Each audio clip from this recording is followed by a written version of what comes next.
So peeps, the sweet buffs are upon us. And I must say, just from the little bit of initial testing, DH feels amazing this week. And there's other reasons that are not really related to the buffs. Of course, I have some Demon Hunter PvP action as eye candy for you as we discuss the state of Demon Hunter and some BGB problems. First now, the thing that is not related to the buffs, but is an extreme plus for us this week is us finally having our 4-set. The resets really feel amazing, but they're actually such a huge improvement specifically to Eldrazi River.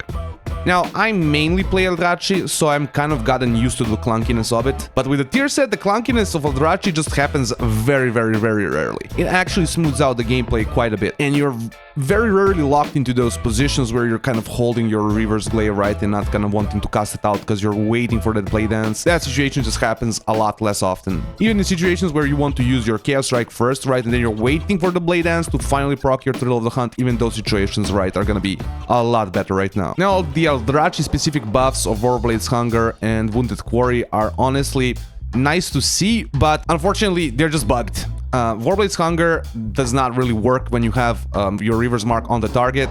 Your Wounded Quarry actually consumes the Warblade's Hunger buff, and the DPS doesn't show on the meter, right? So it doesn't actually apply on the meters, which makes me believe that the Warblade's Hunger is not actually activating at all once you have the Reaver's Mark on the target. In Spirit, it's a very nice thing for them to do, but honestly, until they just fix the buffs relating to the hero talents of Demon Hunter, I feel like buffs are just a very bad thing to do. You're just risking an overbuffed situation once you actually fix the bugs, because the bugs are just very prevalent in both Felskar and Eldrazi River. You just have bugs that keep them back. So while it's very nice to see some buffs, right, specific to the hero talents, I would really like to see bug fixes personally. Like, I really think it's kind of a troll thing to give 100% buff to something that does not actually work. Like, that's a very troll thing to me to do. And I don't know if this was introduced with this patch or was it a bug that I just didn't notice before, but in any case, it's very funny that they're buffing something and then it also gets bugged out, or it was already bugged out and they just didn't bug fix it, but they're buffing it by 100%. Like, buffing 0 by 100% is still 0, my friends. And of course, I must say again, is just mega fun. Like, it's a very good thing to use, even for fast card. It feels very nice. I must say I'm quite grateful to Blizzard for actually giving us good 4-sets and tier sets in general. Like, we've been just very lucky as the Demon Hunter players. As far as the bugs are also considered, I was also able to get the other night the mythical triple stack Reaver's Mark going live on stream.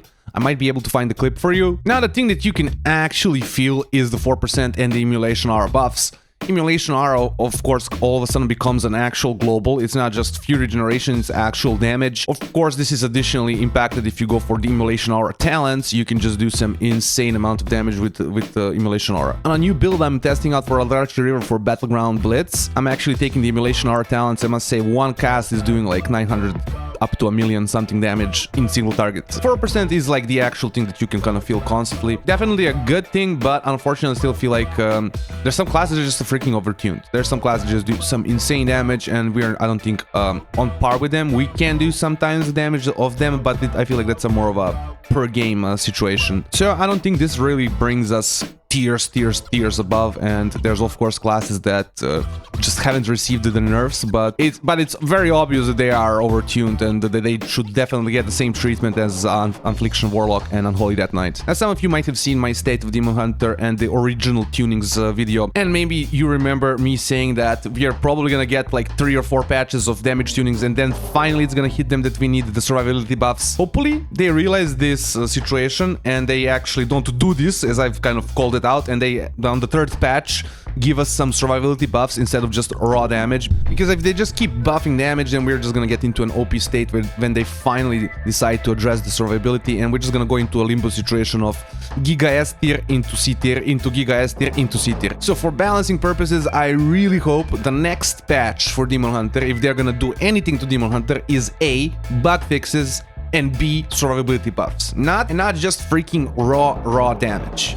Although raw damage can be survivability for a Demon Hunter, it's just not gonna fix the passive defense situation that they originally fixed in Season 3 and then broke again in Season 4 because of just Demon Hunter being very overtuned. But before I let you get on with the video, I do have to inform you that only 4.3% of you subscribed. So if you have been enjoying the content, please consider smashing that subscribe button. Now lately, YouTube is restricting most of my videos for some reason, maybe because of my potty mouth, but regardless, if you want to keep up with the current Mikadika content, do consider smashing that notification bell as well. Now for some BG Blitz issues, man. Now I had the unfortunate fate of disconnecting live on stream for 1 minute out of a BGB match, and yes, I took another negative 200 or so in rating. Now first off, I want to preface this so people don't get it twisted. I'm all for punishing people for leaving, griefing and such. I really hate this kind of behaviors in video games, and it's one of the main reasons I'm not playing my favorite genre of video game, which would be MOBAs. I'm not playing MOBAs because the new community of players is just all about the griefing, and it's all about that kind of goal-oriented playstyle where it's like win or lose, so I can get to that certain rating instead of like actually enjoying and playing the game. So don't get it twisted. I'm all for punishing people, but I don't think there is a single game that literally deranks you for leaving a game like this. Like, I don't think there's a single competitive PvP game that does this. Like, there's some very punishing liver penalties, but this I think is the most punishing liver penalty. I also think it's devious design, almost made intentionally to just make you play more, right? Because when you have the situation happen, you get negative 200 rating, but you're only forbidden from queuing for about 15 minutes. And based with history on Blizzard and them implementing such designs that are just made for player retention, this makes me think that this is dubiously and deviously designed on purpose to just derank you whenever you have like an accidental disconnect or something like that. And also just think about the average age of the WoW player at this point. Like, a lot of people have babies, kids and such. Like, my friend actually had to go pick up his child and do some things during one game, and then he's just negative 200. He also had like another situation 2 weeks later,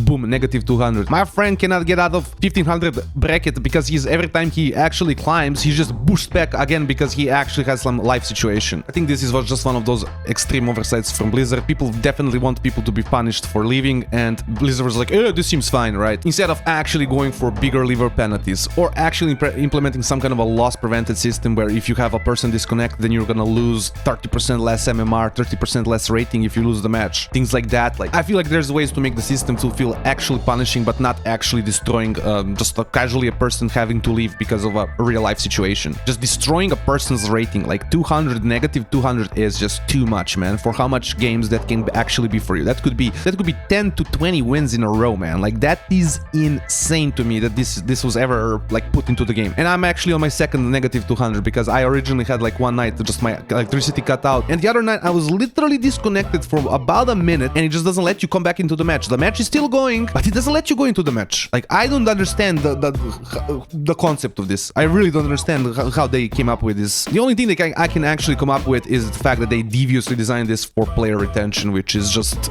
outright evil. And again, I really think there's not a single game that I have played ever, a PvP game, that has a penalty like this. Of course, people are gonna punish you by not letting you re-queue, right?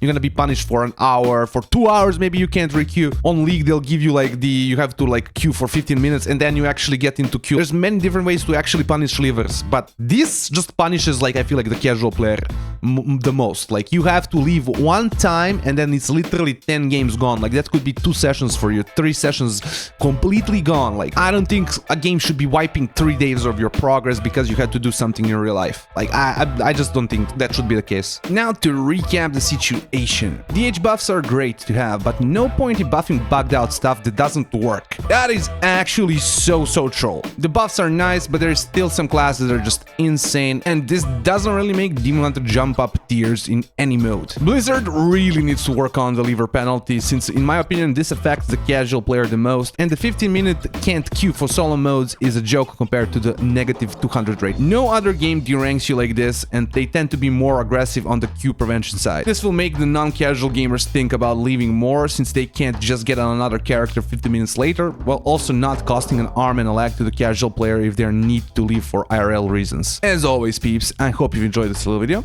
Like, comment, subscribe, all those things the YouTuber wants you to do, and have a nice day.